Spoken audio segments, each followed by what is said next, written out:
Hey everyone, today I want to walk you through a practical example of how we use calculus, particularly double integrals, in the field of mechanical engineering. The topic of our discussion is heat distribution on a rectangular plate. Now this may sound abstract at first, but I assure you, it's extremely relevant. Whether you're designing a radiator, a heatsink for an electronic device, or even analyzing thermal stresses in a machine component, understanding how heat flows over surfaces is key to designing safe and efficient systems. Let's begin with the problem. Imagine we have a thin metal plate, flat and rectangular. This plate is 2 meters wide and 3 meters tall.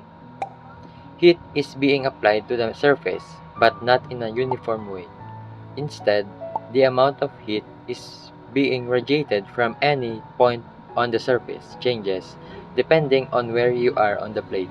We model that heat distribution using a function of two variables, q of x and y is equals to 5 times x plus 2 times y. This function tells us how much heat is coming off each square meter of the plate, depending on the horizontal position x and the vertical position y. So, what do we want to know? We want to calculate the total amount of heat being radiated across the entire surface of this plate. Since the heat changes across the surface, we can't just multiply area by a constant rate. Instead, we need to integrate this function across the whole plate. To find the total heat radiated, we use a double integral. It is shown on the screen right now. This integral essentially sums up all the tiny amounts of heat coming from each small square on the plate. We begin by evaluating the inner integral. That's the integral with respect to x, keeping y constant.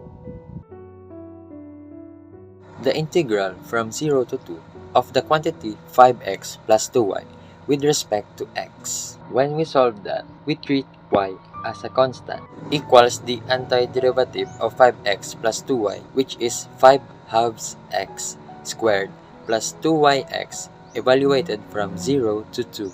Substitute x is equals to 2. 5 halves times 4 plus 2y times 2, which gives 10 plus 4y. Definite integral of 5x plus 2y from 0 to 2 with respect to x is equals to 10 plus 4y. The inner integral simplifies to 10 plus 4y. Next, we take that result and integrate it with respect to y. So the integral from 0 to 3, quantity 10 plus 4y with respect to y, equals to the antiderivative of 10y plus 2y squared evaluated from 0 to 3.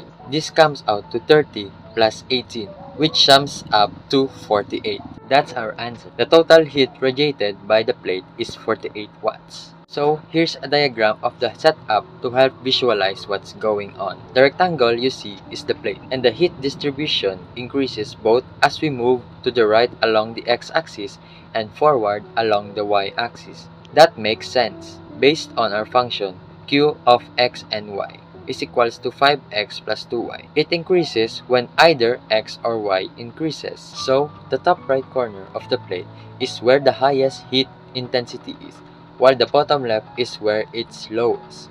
This gradient is what makes the problem more interesting. Now, let's talk about why this matters.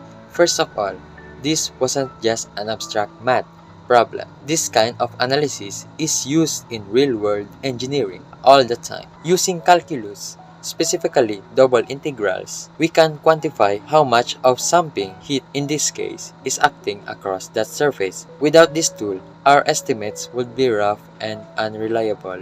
Thermal analysis, like what we have done today, it helps ensure our designs won't overheat or waste energy. So, this one example of calculating heat on a plate actually illustrates a broader principle: how powerful calculus can be as a problem-solving tool. Thank you so much.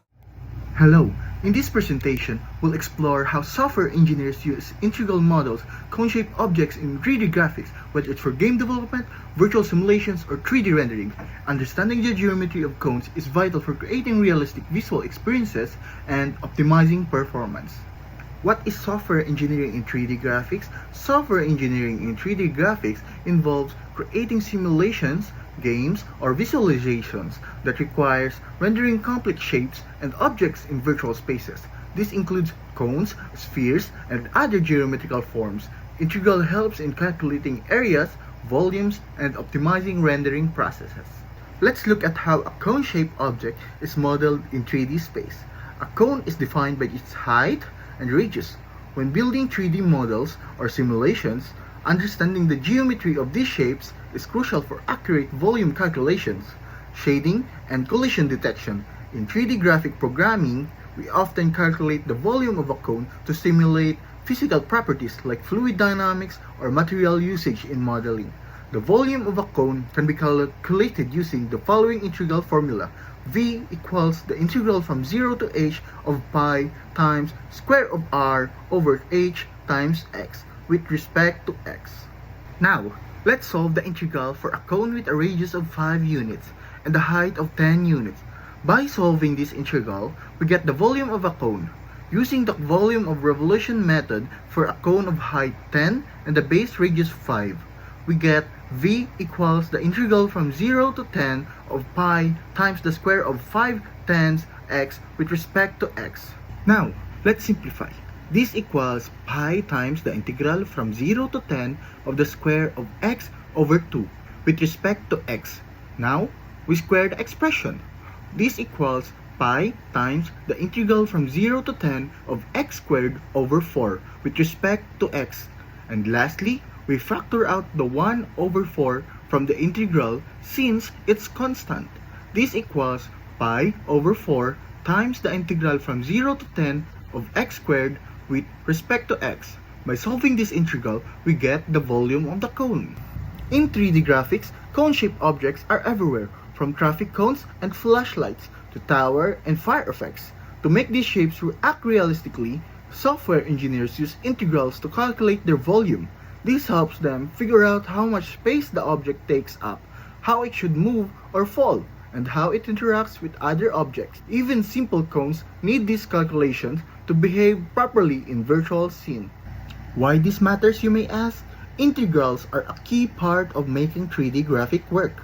They allowed us to calculate the volume of objects like cones, which helps them interact properly with other elements in the scene, whether it's how they bounce, roll, or even how light shines on them.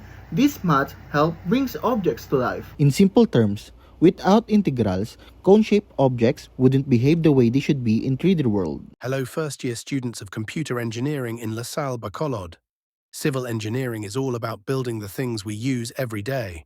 Like roads, bridges, buildings, and water systems, civil engineers make sure these structures are safe, strong, and work properly. They use math, science, and design to solve real-world problems and help make our communities better. Hi guys, so today we are going to discuss how integral calculus is used in civil engineering, specifically in designing a water tank. So let's say we are building a water tank for a small community and we have to calculate its volume to make sure if it holds enough water. So let's say this is the water tank. So what we can do first is divide it into two parts, which is the first one, the body looks like a cylinder, and the top, which looks like a hemispherical dome. And let's say we are given the height of the cylinder as 10 meters and the radius, which is 5 meters. And as for the hemispherical dome, we have the radius, which is equal to 5 meters. So to find the total volume of the water tank, we are going to first find the volume of the hemisphere plus the volume of the cylinder. Let's focus first on the hemisphere. So if we graph that, you would get something like that.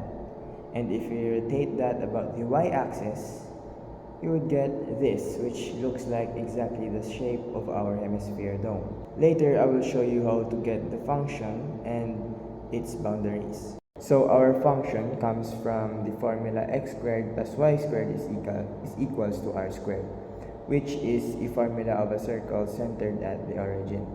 So since we are rotating about the y-axis, we are going to solve for x, and that x becomes our function, which would give us now the f of y is equal to the square root of r squared minus y squared. And plugging in our radius, which is equal to 5, we would get the function f of y is equal to the square root of 25 minus y squared. So we will integrate from y equals to 0 and y equals to 5. Because at the bottom of the dome, it meets the cylinder and the x-axis, and that means our y is equals to 0. At the top of the dome, that's the highest point of our hemisphere. So at that peak, our equation becomes x squared plus y squared is equals to r squared. So in that, it forces our x to become 0, and since our x is equals to 0 and our radius is equals to 5, we would get y squared is equals to 25. And that's how we get our boundary, which is y is equals to 5. So that's how you can get that graph. So now all we need to do is to solve for the volume of our dome. And since we already have our function, all we need to do is to substitute that into our formula using the disk method, which is provided above. So let's go and substitute our function. As you can see, if we substitute our function, we can cancel out the squared and the square root, and that would give us 25 minus y squared dy. So if we integrate those, we would get 25y minus y cubed over 3 integrated from 0 to 5. Next step is to subtract the lower boundary to our upper boundary by substituting them into our y variables. So let's go ahead and do that.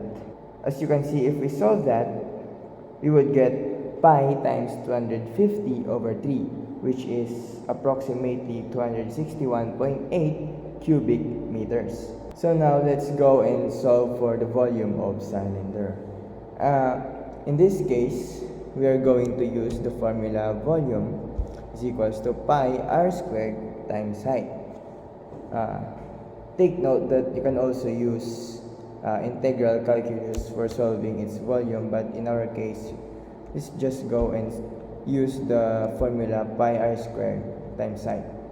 So since we already have our height, which is equals to 10 meters, and our radius, which is equals to 5, plugging that into our formula, we would get the answer for the volume of cylinder, which is approximately 785.4 cubic meters. So now let's go ahead and calculate for the total volume. All we need to do is to add the volume of the hemisphere plus the volume of the cylinder. So adding those two values, we would get approximately about 1047.2 cubic meters.